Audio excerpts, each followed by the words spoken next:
लोकसभा चुनाव 2024 के नतीजे आने लगे हैं। अब तक के रुझानों में बीजेपी को 295 के आसपास और कांग्रेस को 100, समाजवादी पार्टी को 36 से ज्यादा, टीएमसी को 32, डीएमके को 21, टीडीपी को 16, जेडीयू को 14, शिवसेना यूपीटी को 11, एनसीपी को 8, राजद को 5 और एलजेपी आर को 5, शिवसेना को 5, वाईएसआर कांग्रेस को 4 सीटें मिलती दिखाई दे रही हैं।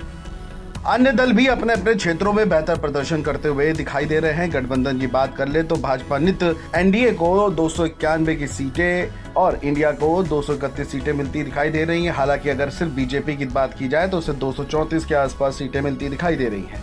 इस बीच बात एक और भी हो रही है कि हाल ही में संपन्न हुए लोकसभा और विधानसभा चुनावों में किस नेता की किस्मत चमकी और कौन कौन से नेता अर्श से सीधे फर्श पर आ गिरे।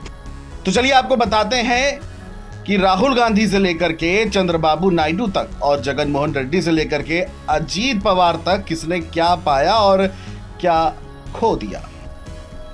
सबसे पहले उनकी बात करते हैं कि जिनकी इस लोकसभा चुनाव या विधानसभा चुनाव के दौरान किस्मत चमकी।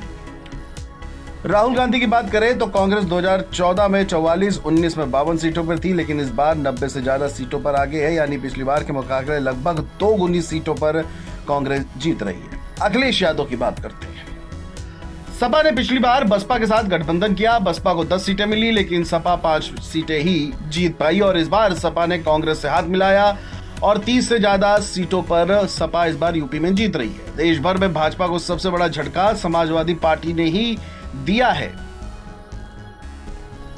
इसके बाद है चंद्रबाबू नायडू।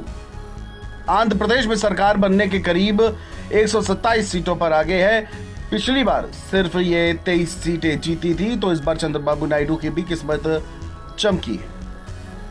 अब बात करते हैं उद्धव ठाकरे की। 19 के विधानसभा चुनाव के बाद उद्धव ठाकरे और भाजपा के बीच दूरियां आई। ठाकरे ने कांग्रेस और पवार की एनसीपी के साथ मिलकर सरकार बनाई। 22 में शिवसेना में बगावत के साथ उद्धव ठाकरे की सरकार तो गिरी ही, पार्टी भी हाथ से चली गई। नए नाम और निशान के साथ लड़ रहे उद्धव ठाकरे की पार्टी 10 सीटों पर बढ़त बनाए हुए है, जबकि उद्धव के बगावत करने वाली एकनाथ शिंदे का धड़ा 6 सीटों पर आगे है। अगर ये रुझान नतीजों में बदले तो उद्धव ठाकरे ये कहने की स्थिति में होंगे कि उनकी शिवसेना ही असली शिवसेना है। अब बात उनकी करते हैं जिनका इस बार के चुनाव में सिक्का नहीं चल पाया। जगनमोहन रेड्डी। आंध्र प्रदेश के विधानसभा चुनाव में सबसे ज्यादा नुकसान। पिछली बार उनकी पार्टी वाईएसआरसीपी ने 151 सीटें जीती थी, लेकिन इस बार 22 सीटों पर ही सिमटती दिखाई दे रही है। जगनमोहन रेड्डी को इस बार आंध्र प्रदेश में झटका लगता दिखाई दे रहा है। नवीन पटनायक की बात करें तो पिछली बार ओडिशा के विधानसभा चुनाव में बीजू जनता दल को 112 सीटों पर जीत मिली थी और इस बार 47 सीटें जीतती नजर आ रही है। भाजपा सरकार बनाने की इस बार स्थिति में भी है।